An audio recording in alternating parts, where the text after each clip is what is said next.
Vamos a pegarle una revisión a las explicaciones que presenta esta app. Para ello abrimos de nuevo la pantalla completa y retiramos toda la información gráfica y nos quedamos solo con los elementos básicos, que son el circuito y los elementos regulables, R y L, los grados de libertad del shunt y la segunda frecuencia.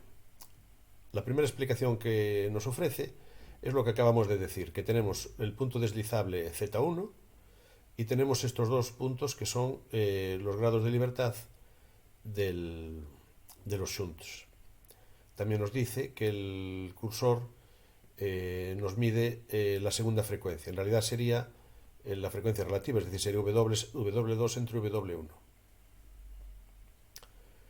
Activando las impedancias, vemos que teníamos la impedancia inicial para frecuencia igual a 1 y aquí tenemos su inversa. Tenemos también la impedancia inicial para la frecuencia W, en este caso para la frecuencia 4, y aquí tenemos su inversa.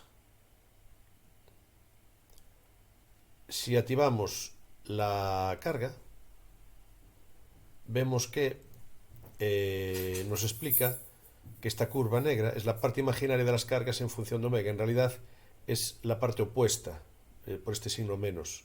Es decir, esta curva debería estar en este cuadrante, pero lo tenemos reservado para los valores de los shunt. Entonces lo hemos pasado invirtiendo la parte imaginaria.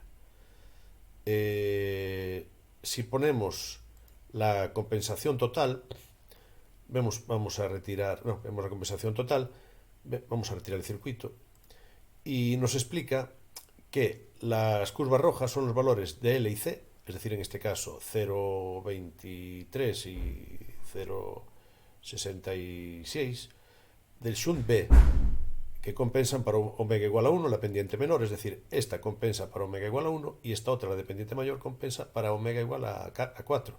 Y este es el punto de intersección que compensa para las dos. Lo mismo para las curvas azules.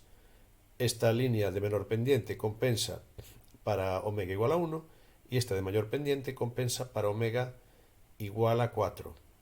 Vemos que en realidad las ordenadas en los orígenes de estas curvas eran los grados de libertad que hablábamos antes. La compensación se produce cuando se igualan las frecuencias. Para las frecuencias 1 y omega se igualan los valores para los shunts en paralelo con las curvas del mismo color. Y deslizando estos valores se obtienen diferentes soluciones. Vemos que todos estos valores de L y C, son 4 valores, representan una solución de compensación total para este circuito. Podemos activar aquí las cargas y nos dice que la curva de trazos, esto es una información adicional, la curva de trazos corresponde con los valores de la compensación para las diferentes frecuencias y en verticales la reactancia compensadora y en horizontales la frecuencia. La intersección con la línea sólida, aquí, es la compensación total para 1 y omega. Bueno, ahora vamos a ver una parte que no habíamos visto antes, que le llamamos la aproximación. Vemos aquí que nos explica, nos vuelve a presentar las dos curvas, igual que antes, nos dice que para variar los valores de los shunts L y C podemos hacerlo dentro de estos discos, no nos podemos salir de ellos, es decir, nos da el máximo de variabilidad que tiene, no son los valores de compensación total, sino valores aproximados, valores cercanos. Y también nos dice aquí que el cursor R nos permite variar el radio. Si, por ejemplo, bajamos R igual a 0, tenemos la compensación total. Podemos recuperar aquí la compensación total, pero nos interesa ver un poco la variabilidad, hasta qué punto esto produce variación en las compensaciones. Si ponemos las impedancias, vemos que esta es la variabilidad, es decir, al mover un punto, al desplazar los puntos fuera de lo que es la compensación total, si ponemos el radio a 0, vemos que no hay variabilidad ninguna. Es decir, esto es el desplazamiento de estas líneas corresponden a la compensación, es decir, la compensación total.